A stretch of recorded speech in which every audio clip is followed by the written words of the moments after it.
Assalamualaikum warahmatullahi wabarakatuh. Waalaikumsalam warahmatullahi wabarakatuh. Sebelum pembelajaran hari ini kita mulai, kita berdoa terlebih dahulu. Silakan berdoa dipimpin oleh ketua kelas. Untuk mengawali pelajaran hari ini, berdoa mulai. Berdoa selesai. Oke, selamat pagi anak-anak. Pagi. Alhamdulillah hari ini kita berjumpa lagi ya dengan mata pelajaran bahasa Indonesia. Hari ini siapa yang nggak berangkat? Berangkat semua. Berangkat semua. Oke, alhamdulillah berangkat semua. Oke. Oh iya, kemarin kan kita telah melaksanakan tes diagnostik awal ya. Ya, Nah, Bu. Ibu sudah menyimpan data-data kalian. Jadi tes diagnostik awal itu untuk memetakan kalian dari segi bagaimana kalian belajar, segi belajarnya apakah audio, visual atau audio visual, lalu hobinya apa? Ada yang kemarin ada yang mengisi hobinya itu bermain bola, ada yang hobinya traveling gitu-gitu ya. Nah, jadi pada pembelajaran kita hari ini tentunya akan Ibu petakan kembali kalian berdasarkan cara belajarnya. Oke. Hari ini kita akan memasuki tema ke-7. Tema 7 itu apa? Kita lihat.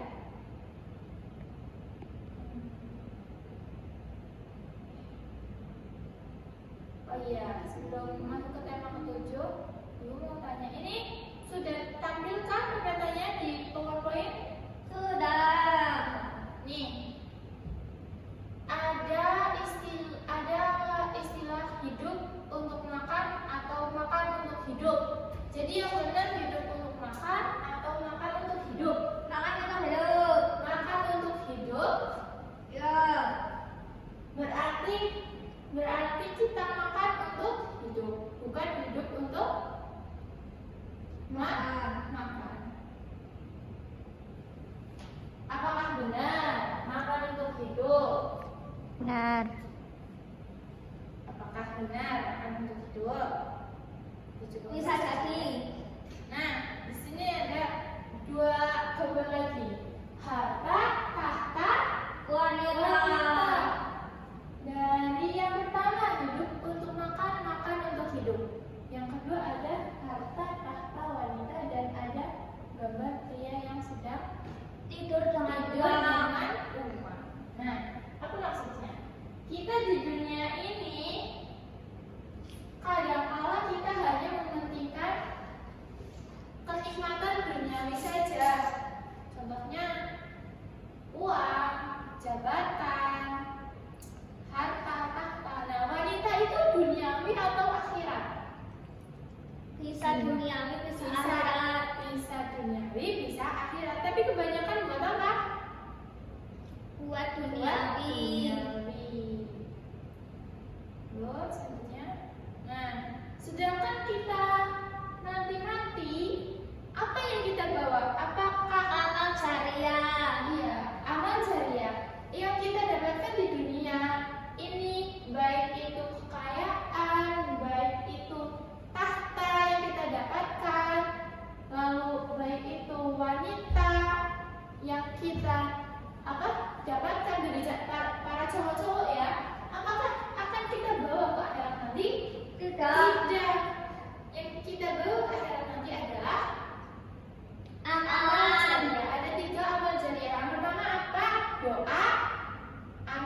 Peserta didik mampu menjelaskan jenis teks inspiratif. Yang keempat, peserta didik mampu menjelaskan struktur cerita inspiratif, dan yang kelima, peserta didik mampu mengaplikasikan sikap dari teks cerita inspiratif. Kenapa harus kita aplikasikan? Karena nanti di dalam teks cerita inspiratif memuat motivasi. Nah, Alah Yun, tangannya nyong kena ngedek kayak. terus selanjutnya ada definisi teks cerita inspiratif. Yang mau baca siapa? saya. Silakan Nabila baca. Teks cerita inspiratif atau inspirasi adalah cerita yang mampu mengapresiasi,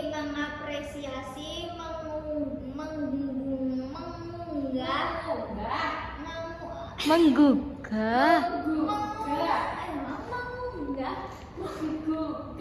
menggugah dan memberikan semangat atau motivasi kesuksesan dalam menjalani kehidupan sehari-hari.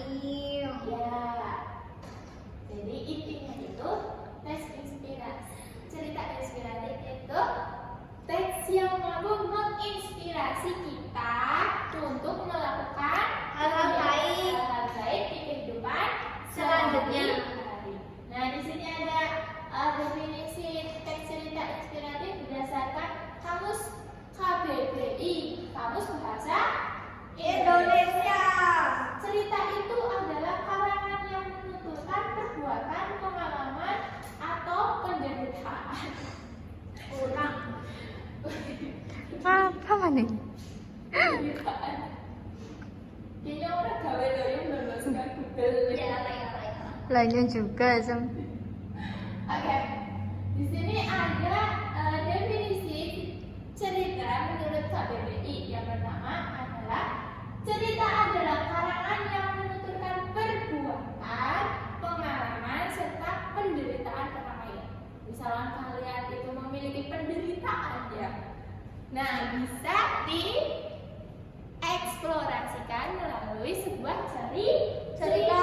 Sedangkan inspirasi itu apa? Inspirasi memiliki makna ilham. Di sini ada yang namanya ilham. Tidak. Ada ya. Kelas 11 itu Kelas 11 kelas C ya. Ya. Saya selalu teringat-ingat dengan nama ilham. Gitu ya. Lalu makna ilham yang artinya itu apa? Sesuatu yang menggerakkan hati untuk menciptakan, baik itu mengarang, syair, lagu dan sebagainya. Selanjutnya, oke, ciri-ciri teks cerita inspiratif. Di sini dibagi menjadi 3. Yang pertama apa? Kisah nyata. Berdasarkan kisah Nyata. Nggak mungkin dan mungkin juga teks inspirasi diambil dari kisah nyata maupun kisah khayalan. Yang kedua, memiliki tema tertentu. Selain kisah nyata, setiap bentuk tulisan teks inspirasi dapat dikembangkan dari suatu tema tertentu menjadi kisah yang menarik. Contoh temanya apa ya? Contoh tema Pendidikan. temanya pendidikan, inspirasinya Untuk sukses belajar lebih giat dalam kehidupan. menuntut ilmu. Nah, yang ketiga, memiliki judul yang menarik. Kayaknya setiap judul itu harus menarik ya. Iya, Karena betul. yang kita lihat, yang kita baca terlebih dahulu itu judulnya ya, Betul. bukan isinya ya. Ya.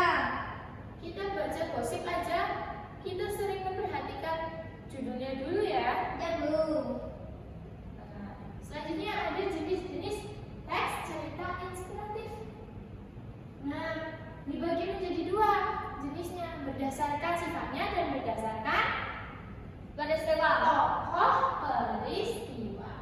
Berdasarkan sifatnya, yang pertama jenis teks cerita non-fiksi atau nyata, yaitu berasal diangkat dari apa?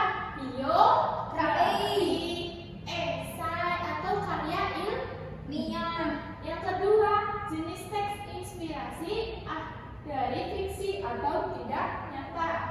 Contohnya dari novel, cerpen, legenda, dan banyak lagi. Lalu, jenis teks inspirasi berdasarkan tokoh peristiwa. Yang pertama, ada jenis teks inspirasi orang terkenal melalui tokoh terkenal. Biasanya siapa? Ada yang pernah baca teks inspirasi tokoh terkenal di Indonesia? Belum pernah ya. Nanti kalian baca coba B.J. Habibie. Nah, siapa itu B.J. Habibie? Nanti kalian di rumah searching sendiri ya. Ya, Nah, yang kedua, jenis teks cerita inspirasi sufi, menceritakan tokoh-tokoh sufi atau ahli agama. Ya, seperti Wali Songo. Ya, Wali Songo. Lalu yang ketiga, jenis teks inspirasi binatang diwujudkan dalam bentuk cerita binatang atau fabel. Jadi kalau sifatnya itu berdasarkan berdasarkan fiksi maupun non fiksinya. Kalau berdasarkan tokoh itu berdasarkan siapa yang diceritakan. Lalu struktur teks cerita inspirasi itu dibagi menjadi 5. Yang pertama ada abraksasi, merupakan gambaran tentang teks.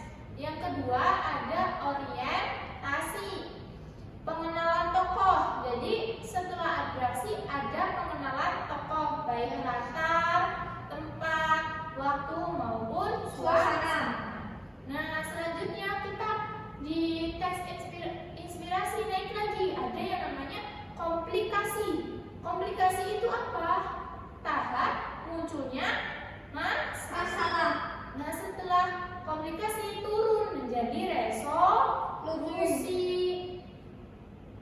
yang merupakan cara menyelesaikan masalah yang sedang dihadapi. Lalu yang tahap terakhir dinamakan tahap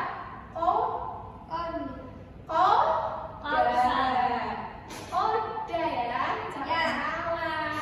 Nah, tahap koda itu tahap yang paling akhir dalam teks cerita inspiratif yang berisi kesimpulan dari keseluruhan peristiwa termasuk konflik yang sedang terjadi. Sehingga bagian ini pembaca dapat memetik nilai dan pesan moral untuk diteladani dan direalisasikan dalam kehidupan.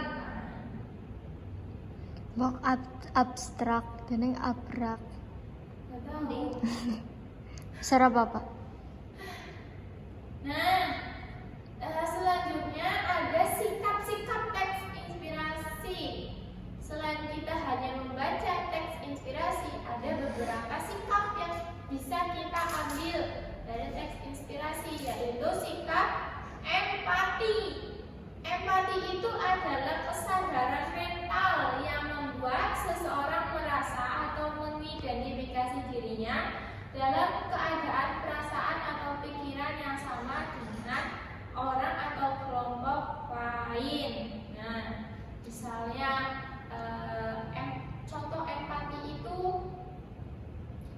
memiliki perasaan yang sama. Contohnya ya, di dalam cerita itu ada seorang kakek-kakek yang bekerja di bawah terik matahari setiap harinya. Dia kakek-kakek tetapi masih bekerja loh. Kita merasa apa? Kita merasa empati. Empati itu, oh iya ya, ternyata kerja itu melelahkan gitu ya. Lalu sikap yang kedua, sikap kepedulian. Nah, sikap kepedulian itu kita peduli terhadap keadaan atau kondisi sekitarnya. Jadi apa ya sih, kalau kita banyak membaca sebuah cerita, otomatis sikap kepedulian kita juga akan terasah gitu loh. Beda dengan orang yang jarang membaca cerita, berbeda dengan orang yang hanya membaca cerita-cerita atau status-status di WA atau apa ya, chat-chat di WA gitu. Ya. Jadi beda rasa kepeduliannya. Dan yang ketiga ada sikap simpati yang merupakan kepedulian dalam diri seseorang. Bisa terjadi bisa juga karena menyesal tentang masalah, kesedihan terhadap pengalaman yang dirasakan oleh orang lain. Jadi ada 3 ya, sikap empati, sikap kepedulian, dan sikap simpati. Nah,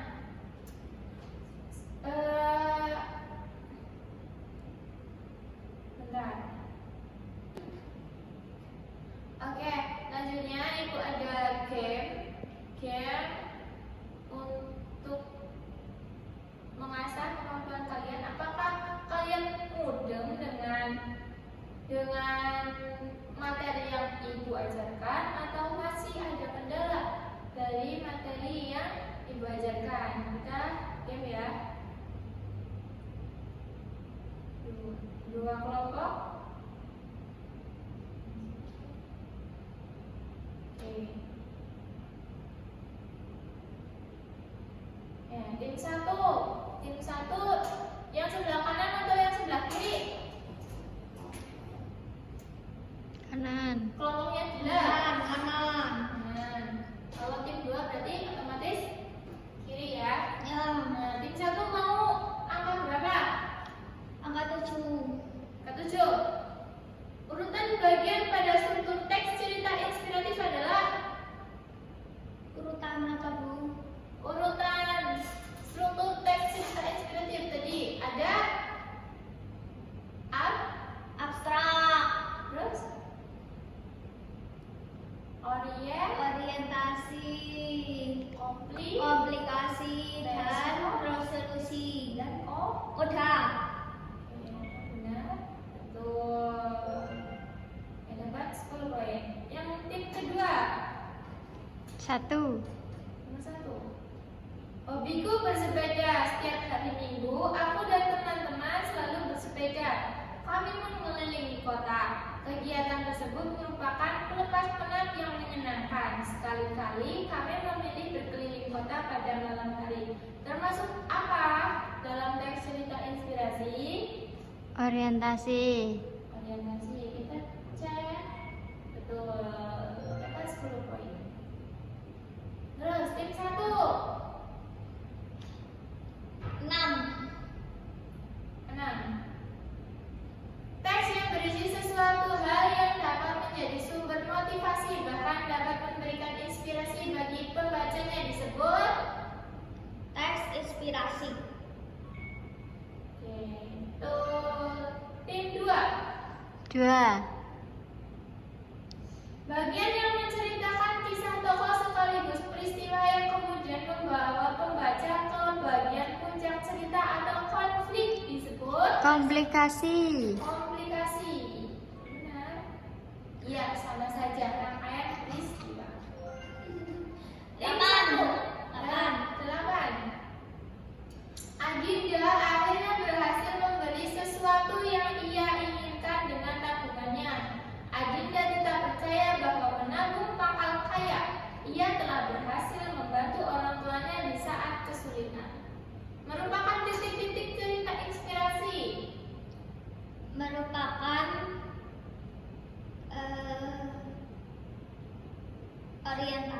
nggak tahu. Nggak tahu? Tahu. Amanat. Bagian koda. Koda tadi berisi apa? Berisi akhir cerita. Akhir cerita yang dapat pembaca ambil inspirasinya. Inspirasinya. Salah ya? Kurang. Nggak dapat poin. Oke. 4.